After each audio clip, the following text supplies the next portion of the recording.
Greetings and welcome to In Depth. I'm Dike Rostant. Now, normally when we speak with Tenille Clarke, it is in her capacity of Managing Director and Principal Publicist of Chambers Media Solutions.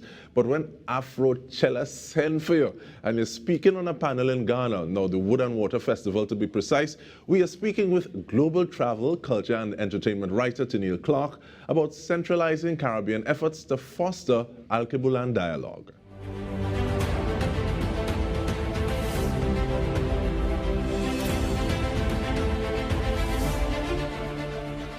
Thank you for sharing your time with us, Ms. Clarke. And I want to ask about that journey to Ghana. What was the actual purpose of that visit? Thank you.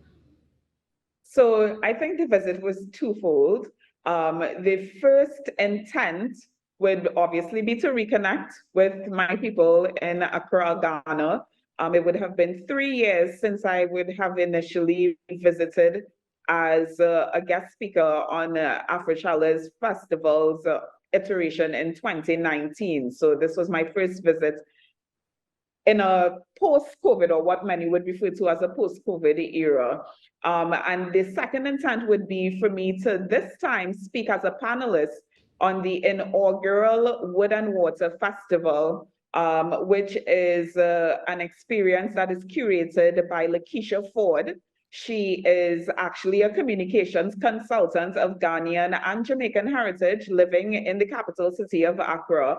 And she is intent on fostering meaningful relationships between Ghana and Jamaica, but on a wider scope, West Africa and Africa in general and the Caribbean region. So those would have been my two points of intent for this particular visit. Definitely. When I saw Wood and Water Festival, I said, boy, getting a little Jamaican vibes. And when I looked a little further, I realized, okay, it makes a great deal more sense. But with those 2 points of intent, though, going into the experience, what was, how did your expectation match the actual experience of you in that space doing these things? Well, I went in with actually no expectations, and I'm glad that I did, because I think the precursor to understanding what it took to actually get to Ghana on this occasion was really symptomatic of the experience that not just me, but all travelers around the world, whether they were going to Africa or not, have been experiencing during this pandemic. So the fun fact behind that is that my first flight was actually canceled. And I was supposed to make one stop in Belgium. That did not happen. My rebooked flight actually took me through Switzerland and Dubai. It took me 32 hours from New York to land in Accra.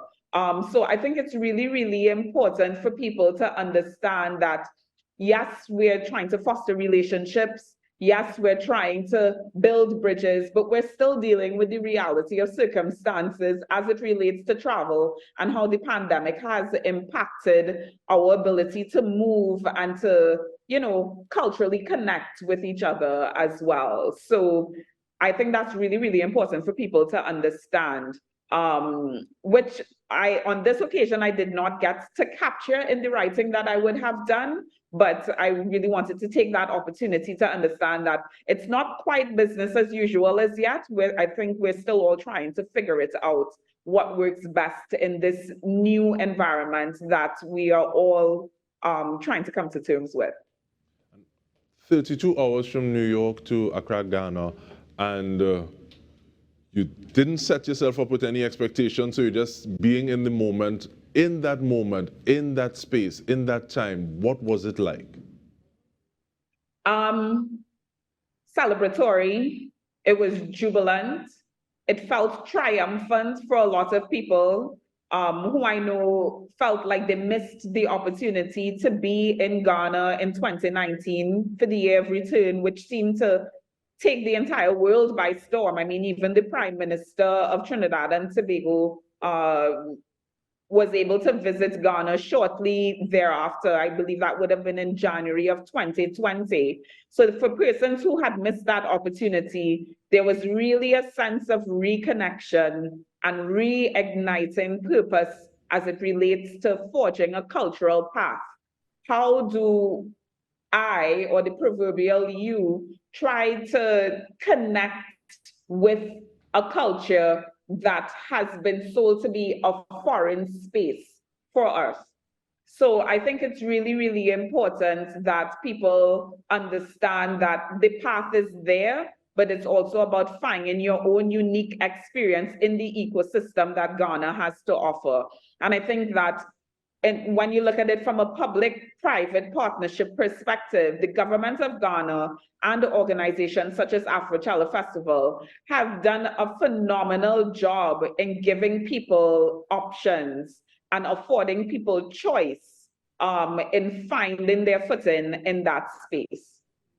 And in terms of finding that footing, that cultural course collaboration, what are some of those pros of establishing the links, public, private, or however it is you want to define it? And so the pros of establishing links like that, as well as some of those incremental steps needed to find your niche within that particular pathway, as you would have been alluding to. So the first question with regards to charting the course, I think the great thing about, for example, for Wood and Water Festival, I know Ms. Ford's intent has been to look at the partnership opportunities across a range of sectors. So not just the creative sectors or the orange economy, which we would know to be fashion, film, music, and the creative arts, but also real estate, business, commerce, financial services. How can we build bridges that work in a mutually convenient way for persons that may have expressed business interests in the Caribbean, and for Caribbean persons that have also expressed interest in West Africa as well. In terms of forging the path, for me personally, it's always an honor to be able to switch hats and take off my public relations hat and ensure that there is an opportunity for me to use my Caribbean storytelling talent to help tell a story between both spaces. So this time around, I would have had the opportunity to write two very important stories, one for InStyle magazine in the US, which everyone knows and loves, and I mean the legacy magazine that is Essence magazine as well, to tell that story of cultural diplomacy. Who are the people on the ground? Who are the key players on the ground that are helping to tell that story and to really and authentically build a bridge? And of course, InStyle, because it's focused on beauty and fashion, really build the bridge as well by referencing experts from throughout the diaspora to talk about trends and styles and things of that nature. So one was really about the modernity of beauty and fashion and how that was reflected in Afrochella Festival. And then the other piece with Essence magazine really spoke about cultural diplomacy, speaking to people about elevating the social consciousness of Afrocentricity and African culture and what it essentially means to be young, gifted, and Black. And on that note, we take a short break. I want to come back and ask specifically about the role and the work thus far of women in the diaspora to bring that across. Stay with us. We'll return with more.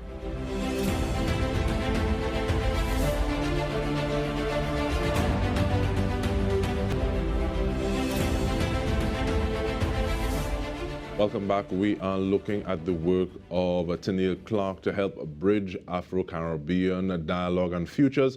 And just before we took the break, you spoke about a lot of the work that is being done, a lot of the work that needs to be done. I want to ask, though, Tenille, about the work of the role, rather, what you see taking place, the work of women in the diaspora to help bring these things forward. Thank you. So it's really incredible because in the piece that I wrote for Essence magazine, there's a specific section of that article that is dedicated to the work of women. I made reference to the work that is happening on the ground in Liberia, where, Liberia is known for a lot of firsts. They're known for being the first African nation to grant voting rights to women. And they're also known to be the first African country to elect a president that is female.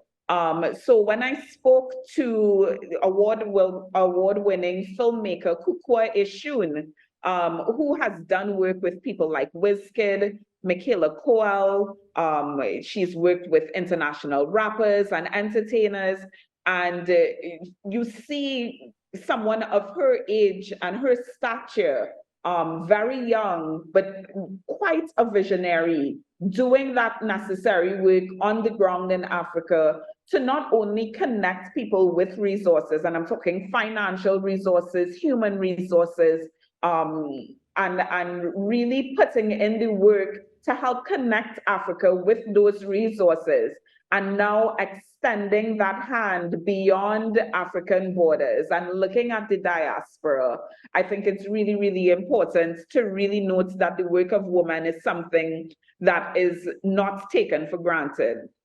Even for Afrochella Festival, the executive is mostly, I would say about 80% of the executive is made up of females. The head of philanthropy is a female. The head of programming and entertainment is also female. So you really do see the work of women being amplified in this very meaningful, tangible way that really, honestly, should be not only appreciated, but it also needs to be moduled, and we need to see more of that in other spaces as well.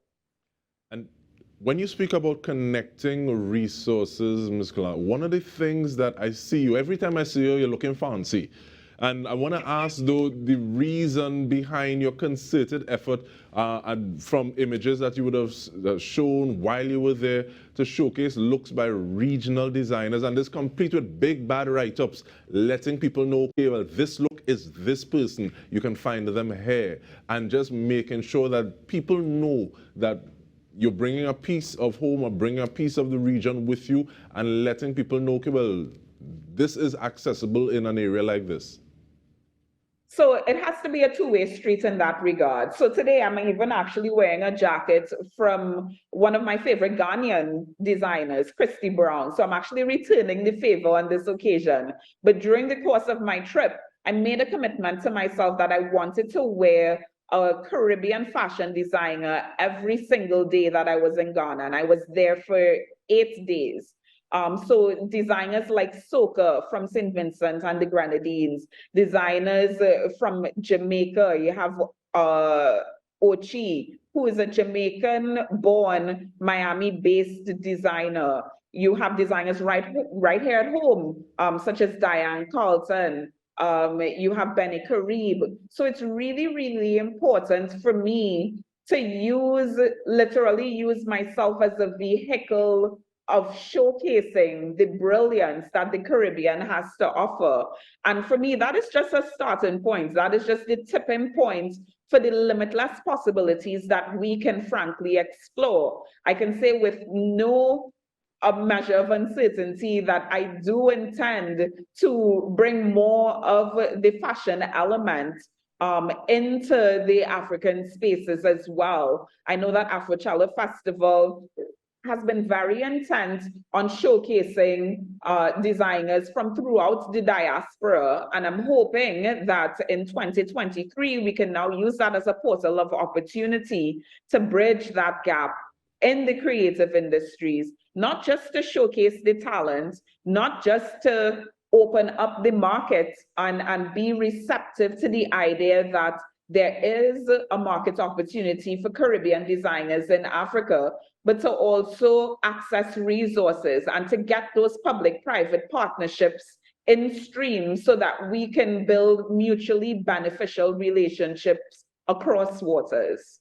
I really appreciate the fact that you say one is a two-way street, and then two, literally using your body as a vehicle of communication, facilitating this sort of information. But in the carnival season, where so many people use their persons as a canvas, what kind of potential do you see for Caribbean or even a local fashion show during the carnival season, where you get people who you may not get here at any other point in time during the year, to say, okay, well, but these people are thing too? I think that it's really, really important to understand the reality of the circumstances for Caribbean designers, not just in Trinidad and Tobago, but I'd like to say throughout the Caribbean as well, because we are such a high point of inbound travel during that period. So I say that to say that the way that designers have their schedule structured is a high earning period for them. So while a fashion show may not be the most feasible point, why do we not have a fashion show in the lead up to the carnival experience so that people can place their orders, people can be familiar with the designers? And in fact, we already do have those vehicles and we do have those organizations in place that is doing the essential work of pushing the talent that we have here. So when I look at people like Crystal Cunningham, who is the founder of Port of Spain Fashion Week, when I look at people like Richard Young, who ensures that local designers are involved in the beauty pageantry industry, making sure that our representatives are always dressed and representing local. I see that we have our own cultural diplomats on this side of the fence that are advocates, true advocates, authentic advocates, real champions for what we have to offer to the rest of the world. And it's a known fact that the Caribbean offers inspiration to international fashion houses. When I look at entities and fashion houses such as Dolce and Gabbana and the Gucci's, you see the Caribbean influence in the work. So why are we not taking ownership? Why are we waiting until the carnival season to take ownership of who we truly are and what we do? And it goes back to the article that I wrote for Essence magazine, where Kukwa made mention of that filmmaking for her is a vehicle for her social impact activism. What vehicles do we have access to currently as a republic that we can use to activate our social interests, our socio-economic responsibilities? How can we continue to build on these ecosystems that can help the talent? Because it can't just be talent. Dike can only get you so far. You have to have the resources in place. You have to have the supporting mechanisms and the tools in place to get you from point A to point B. So I think that has to be the intent. And I do believe that we have begun to see the interest. I do believe that we've begun to see the importance. And I do believe that we have begun to see the intentional work being done by key players in this industry, that where we won't have to wait until carnival season to showcase the talent or to showcase the wares or to build the bridges. This should be a perennial activity that we all have to undertake in order to grow the ecosystem in a way that leaves this space better, much better than when we first met it. And we don't have the time, but I'll still ask the question in terms of how do we bump or give a little more visibility to some of these things, and looking at the fact that we have things in place now to kind of scale up how it is people are outputting things. I think there's the fashion facility at UTT, but definitely I want to be like Oliver Twist and say there's a conversation for another day asking for some more. But we want to thank you so much for your time, Tenille Clarke, global travel, culture and entertainment writer, looking at how it is we're connecting Afro-Caribbean futures. And on behalf of the entire TTT News team, this has been In Depth with me, Dike Rostant. Thank you so much for joining us.